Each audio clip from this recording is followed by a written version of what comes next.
السلام علیکم ورحمۃ اللہ وبرکاتہ۔ حسن بصری رحمۃ اللہ علیہ انہوں نے ایک بات لکھی ہے کہ المسلمون یزوجون للدین، کہ مسلمان جو ہے وہ شادی جو کرتا ہے وہ دینداری دیکھ کر شادی کرتا ہے۔ فرماتے ہیں کہ کان اہل الجاہلیت اذا خطب الرجل المرأة تقول ما حسبه وما حسبها فلما جاء الاسلام قالوا ما دينه وما دينها وانتم اليوم تقولون ما ماله وما ماله۔ حسن بصری فرماتے ہیں کہ زمانہ جاہلیت میں نبوت سے پہلے لوگ شادی کرتے تھے تو یوں کہتے تھے کہ لڑکی کا اور لڑکے کا حسب نسب کیا ہے،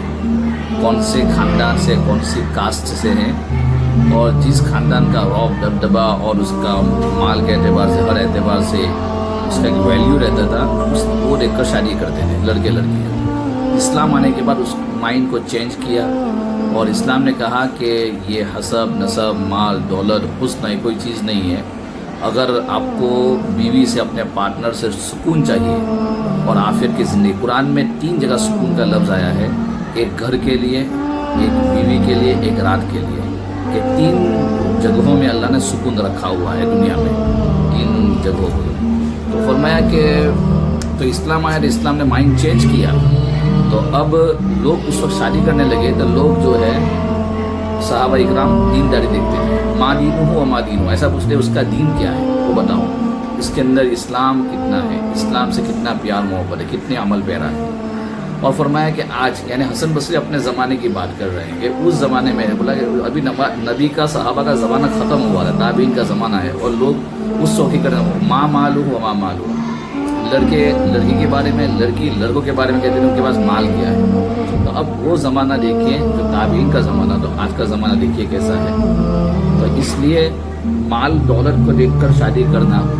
مال و دولت کو دیکھ کر شادی کرنا یہ عیسائیوں کی عادت ہے، اور حسن کو دیکھ کر شادی کرنا یہ یہودیوں کی عادت ہے،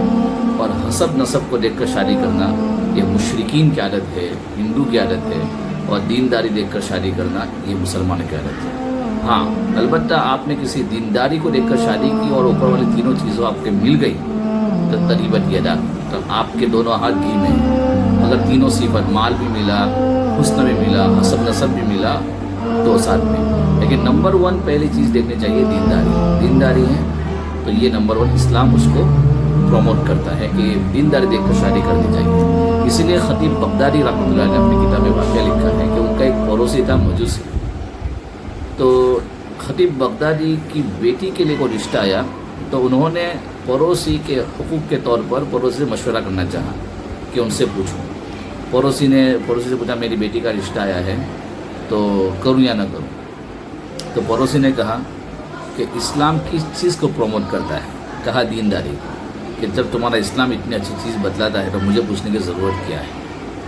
تو حسن بصری رحمۃ اللہ نے اپنے زمانے کا حال بتلایا تو اس زمانے میں کیا ہے۔ تو آج کل شادی کے بعد جو پریشانی زیادہ ہو رہی ہے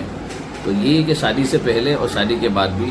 مال کے اوپر، لڑکی کے مال کے اوپر، لڑکی خاندان کے اوپر نظر رہتی ہے، اور اپنی محنت اور اپنے تقدیر اور اپنی ٹیلنٹ کے اوپر کوئی ان کو بھروسہ نہیں ہوتا ہے، اور اللہ کے اوپر بھروسہ نہیں کہ بھائی آنے والی اپنا رزق لے کر آئے گی۔ آج غریب ہے، بہت سارے ہیں جو غربت کی حالت میں شادی کی، بعد میں مالدار بنے۔ تو